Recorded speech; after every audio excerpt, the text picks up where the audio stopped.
বাঁকুড়া, পুরুলিয়ার রঘুনাথপুর বাঁকুড়া লোকসভা কেন্দ্রের মধ্যে পড়ছে। বাঁকুড়া জেলায় কি নেই? বাঁকুড়ার ছেলে মেয়েরা প্রতিবার পরীক্ষায় ফার্স্ট হয়। আমি তাই ওদের জন্য বাঁকুড়া ইউনিভার্সিটি করে দিয়েছিলাম। মনে রাখবেন, বাঁকুড়া জেলার বিষ্ণুপুরের বালুচুরি শাড়ি, মেয়েদের কাজ, ছেলেদের কাজ, হাতের ডোকরা, পোড়া মাটির পুতুল, ধামসা মাদল, সমাজ সংস্কৃতি। একদিকে আমার সাঁওতাল ভাই বোনেরা, আপনাদের জোহার। একদিকে আমার ভূমিজ ভাই বোনেরা, একদিকে আমার মুন্ডা ভাই বোনেরা, একদিকে আমার মুর্মু ভাই বোনেরা, একদিকে আমার সমস্ত রকম সঙ্গীত ঘরানা বিষ্ণুপুরের বিখ্যাত স্বর্ণচরী শাড়ি, বালুচরী শাড়ি, জিআই প্রোডাক্ট পেয়েছে। পোড়া মাটির পুতুল, যামিনী রায়, যদু ভট্ট, রামকিঙ্কর বেজ, প্রত্যেকে এখানকার বিখ্যাত মানুষ। আমি যখন রেলওয়ে মিনিস্টার ছিলাম তখন বিষ্ণুপুর, আরামবাগ, তারকেশ্বর এই লাইনটা আমি করে দিয়েছিলাম। এবং আমি বিষ্ণুপুর এবং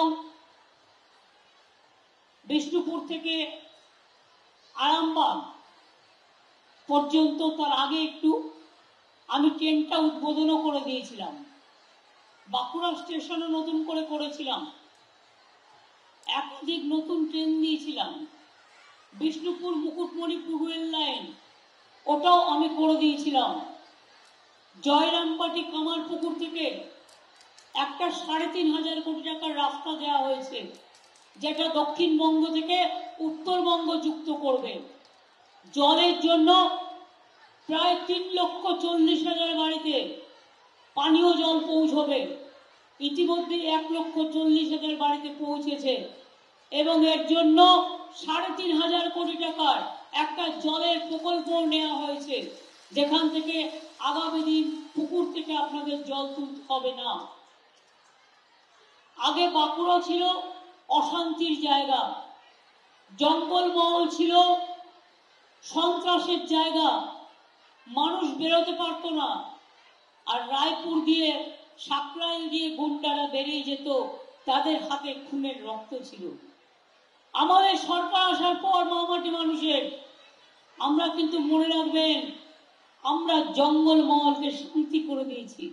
এটা আপনাদের অবদান, মামাটি মানুষের অবদান, আমাদের ছাত্রছাত্রীদের অবদান, আমাদের শিক্ষক অশিক্ষক কর্মচারী থেকে শুরু করে আইসিডিএস, আশা, বিআরপি থেকে শুরু করে, সিভিক থেকে শুরু করে সবাই কাজ করেছে, পুলিশও।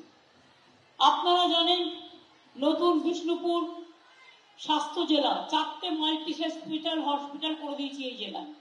ওন্দা, ছাতনা, বর্জনা, বিষ্ণুপুর, বাঁকুড়া বিশ্ববিদ্যালয়, বিধানচন্দ্র কৃষি বিদ্যালয় মানে ক্যাম্পাস, ইন্ডাস্ট্রিয়াল পার্ক এবং প্রচুর ভলেন্টিয়ারি নেওয়া হয়েছে। এবং বাঁকুড়ার মধ্যে পড়ে রঘুনাথপুর, ৭৪,০০০ কোটি টাকা ওখানে ইনভেস্ট করা হচ্ছে, যাতে ১,১.৫ লক্ষ ছেলে মেয়ে চাকরি পায়।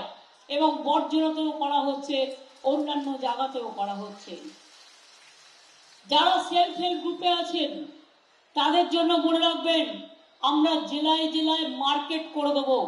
আমাদের বাজেটে বলা আছে যাতে আপনাদের জিনিসপত্র ওই মার্কেটে গিয়ে আপনারা বিক্রি করতে পারেন এবং আপনাদের ইনকাম বাড়ে।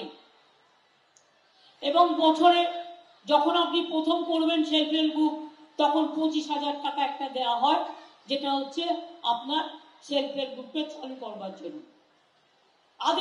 আদিবাসী মানুষের জমি আগে কেড়ে নেওয়া হতো, আমরা কিন্তু আদিবাসী জমির জন্য আইন করেছি। আদিবাসীদের জমি কেড়ে নেওয়া চলবে না। আদিবাসীদের জমি আদিবাসীদের কাছেই থাকবে। এটা আপনাদের আইন, জঙ্গলের আইন, আদিবাসীদের আইন। মনে রাখবেন, কেন্দ্রের নীতির ফলে আজকে আদিবাসীদের উপর সারা দেশে অত্যাচার হচ্ছে। মণিপুরে আপনারা দেখেছেন কিভাবে উলঙ্গ করে, নৃত্য করে জ্বালিয়ে দেওয়া হয়েছে। আপনারা হাতরাসে দেখেছেন, আপনারা বিলকিসের ফ্যামিলিকে দেখেছেন।